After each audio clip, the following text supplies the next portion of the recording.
Hi, welcome to this video of earning $5,000 by blogging. How to select your niche. இந்த topic பத்தி தான் நம்ம இனிமே பார்க்க போறோம். இப்போ வந்து உங்களுக்கு niche எந்த கேட்டகரி செலக்ட் பண்ணும் அப்படின்றது ரொம்ப ரொம்ப முக்கியமான இது. என்ன அப்படின்னா அது ஒரு 3 ஃபேக்டர்ஸை வச்சு நீங்களே அதை டிசைட் பண்ணிக்கிறலாம். Talent, market, passion. இந்த 3 ஃபேக்டர்ஸை வச்சு நீங்க டிசைன் பண்ணிக்கிறலாம். என்னன்றதை டிசைட் பண்றதுக்கு வந்து எப்படி அப்படின்னா டேலண்ட் வந்து நீங்க வந்து ரொம்ப பெரிய அதுல எக்ஸ்பர்ட் ஆயிருக்கணும் அப்படின்ற அவசியம் கிடையாது. இப்போ ஃபார் எக்ஸாம்பிள் ஒரு டாக் ட்ரைனிங்ல எக்ஸ்பர்ட்டா இருக்கணும்ன்றது அவசியம் கிடையாது. இப்போ குக்கரி இருக்குன்னா குக்கரி இதுல ரொம்ப பெரிய எக்ஸ்பர்ட்டா இருக்கணும்ன்றது அவசியம் கிடையாது. உங்க பிளாக கேட்கறவங்க உங்களை லிசன் பண்றவங்களுக்கு மேல ஒன் ஸ்டெப் அஹெடா இருந்தாலே அது போதுமானது. சரிங்களா? சோ வந்து இது எக்ஸ்பர்ட்டா இருக்கணும் அப்படின்ற தயக்கம் வேணவே வேண்டாம். ரெண்டாவது என்ன அப்படின்னா மார்க்கெட் ஆப்பர்ச்சுனிட்டி வந்து நீங்க கீவேர்ட் ரிசர்ச் பண்ணி பாத்துக்கலாம். அது எப்படி பண்ணணும் என்ன ஏதுன்றத நான் அப்கமிங் வீடியோஸ் நான் சொல்றேன்.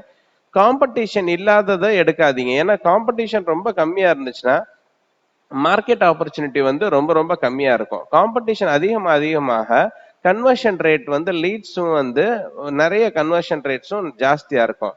ஸோ மார்க்கெட் வேல்யூ வந்து ஜாஸ்தியா இருக்கிறது எப்படி அப்படின்னா காம்படிஷன் ஜாஸ்தியா இருக்கிறது ஒரு ஃபேக்டர். அது போக கீவேர்ட் ரிசர்ச் பண்ணி அதை எப்படி அனலைஸ் பண்ணுன்றதை நான் அப்கமிங் வீடியோஸ்ல சொல்றேன்.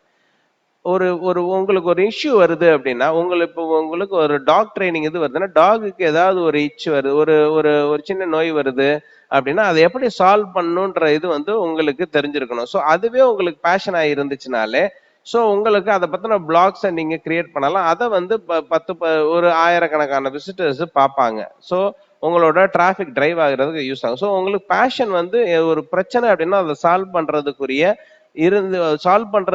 எந்தூசியாஸ்டிக் இருந்து அதை சால்வ் பண்ணியிருந்தீங்கன்னா அதை கூட நீங்க வந்து ரொம்ப முக்கியமான பேஷனா கிரியேட் பண்ணலாம். ஒரு சின்ன உதாரணம் சொல்றேன். 2015 என்னோட பிளாகிங் வெப்சைட் ரெடி பண்ணும் போது பாத்தீங்கன்னா லோகோ கிரியேட் பண்றதுக்கு நான் வெளியில ட்ரை பண்ணேன். ஏன்னா எனக்கு வந்து அந்த டிசைனிங் பார்ட் வந்து அந்த அளவுக்கு எனக்கு தெரியாது. ஏன்னா எனக்கு அப்ளிகேட் மார்க்கெட்டிங் தான் ஃபோக்கஸே தவிர எனக்கு அந்த லோகோ பார்ட் பத்தி தெரியாது. ஸோ அதுக்கு என்ன பண்ணேன் அப்படின்னா நான் வெளியில யாராவது அவுட் சோர்ஸ் பண்ண முடியுமான்னு பார்த்தேன். ஸோ லோகோ டிசைன் பண்றது ரொம்ப காஸ்ட்லியா கேட்டாங்க. அப்போ வந்து கிட்டத்தட்ட $300 கேட்டாங்க. ஸோ அது வேண்டாம் அப்படின்னு சொல்லிட்டு நானே போய் நிறைய வெப்சைட்ஸ் எல்லாம் தேடி கண்டுபிடிச்சு அந்த லோகோவை நானே என்னோட வெப்சைட்டுக்கு நான் டிசைன் பண்ணிக்கிட்டேன். ஸோ அப்போ வந்து என்னோட ப்ராப்ளத்தை நான் சால்வ் பண்ணிக்கிட்டேன். ஸோ அதை ஒரு பிளாகா பண்ண உடனே என்னோட பேஷன் ஆஃப் பிளாகிங்ல வந்து அது ஒரு ஒரு ஒரு கிரெடிட் ஆயிருச்சு. ஸோ என்னன்னா உங்களோட ஸ்கில்ஸை டெவலப் பண்ணிக்கிட்டு அந்த பேஷனை நீங்க ஃபாலோ பண்ணீங்கனாலே அதை நீங்க ப்ரமோட் பண்ணீங்கனாலே அது உங்களுக்கு தேவையான விசிட்டர்ஸையும் கொடுக்கும், உங்களுக்கு தேவையான பணமாகவும் அது கன்வெர்ட் ஆகும். ஸோ இது கன்க்ளூஷன் என்ன அப்படின்னா உங்களோட பேஷனை வந்து செல்ஃப் அனலைஸ் பண்ணிருங்க. உங்களோட எல்லாமே உங்க பேஷன், டேலண்ட், மார்க்கெட் வேல்யூ இது எல்லாத்தையுமே செல்ஃப் அனலைஸ் பண்ணுங்க. இந்த மெத்தட் தான் வந்து உங்களோட நீஷை செலக்ட் பண்றதுக்குரிய மெத்தட். ஸோ இதுல கீவேர்ட் ரிசர்ச் பண்றதுன்றத அப்கமிங் வீடியோஸ்ல பண்ணுவோம். அதுக்கு முன்னாடி இந்தியாவோட டாப் பிளாகர்ஸ், பெஸ்ட் பிளாகர்ஸ் வந்து இவங்கெல்லாம் தான். இவங்களோட வெப்சைட்ஸ் எல்லாம் நான் போட்டிருக்கேன், பிளாகிங் சைட்ஸ் எல்லாம் போட்டிருக்கேன். The shooting star, Labnol, Archana's kitchen, shout me loud, இவங்கெல்லாம் வந்து $5 $10 ஆரம்பிச்சவங்க. இன்னைக்கு இவங்களோட ஏர்னிங்ஸ் பாத்தீங்க அப்படின்னா மாசத்துக்கு $50,000 இருந்து $3,00,000 ரேஞ்ச்ல அவங்களோட மாச இன்கம். நல்லா கேட்டுக்கோங்க, மாச இன்கம். ஸோ இவங்களோட சைட்ஸ் எல்லாம் போய் பாருங்க. ஃபார் எக்ஸாம்பிள் பாத்தீங்க அப்படின்னா ஏகப்பட்ட டிஜிட்டல் மார்க்கெட்டர்ஸ், ஏகப்பட்ட அப்ளிகேட் மார்க்கெட்டர்ஸ் இருப்பாங்க. சரிங்களா?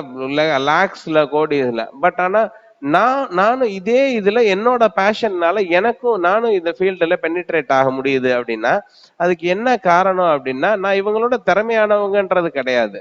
பட் என்கிட்ட இருக்கிற நாலேஜை உங்களுக்கு நான் ஷேர் பண்றதுக்கு ரெடி ஆயிட்டேன். நான் யூகேல யூஎஸ்ல இருக்கிற மென்டார்ஸ் கிட்ட படிச்சது எல்லாத்தையும் நான் உங்களுக்கு ஷேர் பண்ணேன். ஸோ எல்லாருக்குமே வந்து அவங்களுக்குரிய மார்க்கெட் வேல்யூன்றது இருக்கும். அதுக்காக தான் சொல்றேன். ஸோ காம்படிஷன் பேஸ்ல நீங்க பின்வாங்க கூடாது அப்படின்றதுக்காக தான் நான் அதை முக்கியமா சொல்றேன்.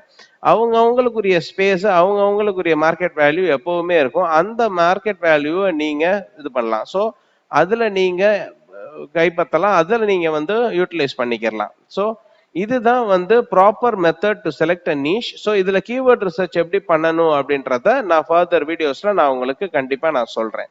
ஸோ தேங்க்ஸ் ஃபார் வாட்சிங் திஸ் வீடியோ. Bye bye.